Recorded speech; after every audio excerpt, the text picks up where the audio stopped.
Imagine your country has been facing a terrorist incursion for over 30 years. Your Western and European allies have condemned the attackers, recognized the group as terrorists, and offered their support to you.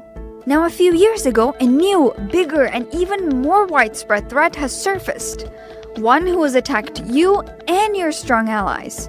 So, what does one of your best allies do? Arm and train your longtime enemy in order to fight the new bad guys, and then let them settle up right next to you. You see why Turkey's upset. That's what's happening right now on their southern border with Syria, where the YPG control 65% of the Turkey-Syria border.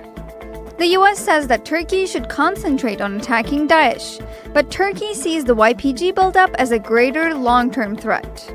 Here's some background.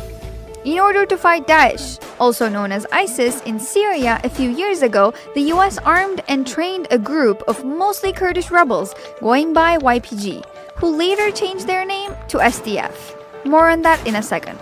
The SDF moved into areas which Daesh had been controlling, and they decided to stay and hold up in cities like Afrin, Manbij, and others. Some areas previously controlled by Daesh are now swarming with SDF fighters. So, who is the SDF? They formerly called themselves the YPG, who the Turks would say equated to the PKK. You're dealing with a terrorist enemy of mine. How can you do that, ally?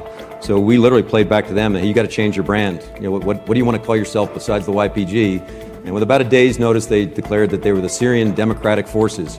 I thought it was a stroke of brilliance to put democracy in there somewhere.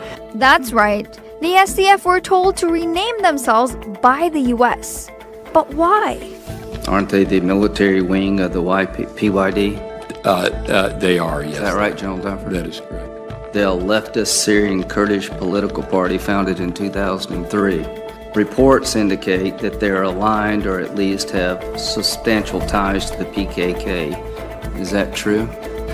Yes, we have. Is the PKK a terrorist organization in the eyes of the Turkish government? The PKK is a terrorist organization not only in the eyes of the Turkish government, but in the eyes of the U.S. government as well, Senator.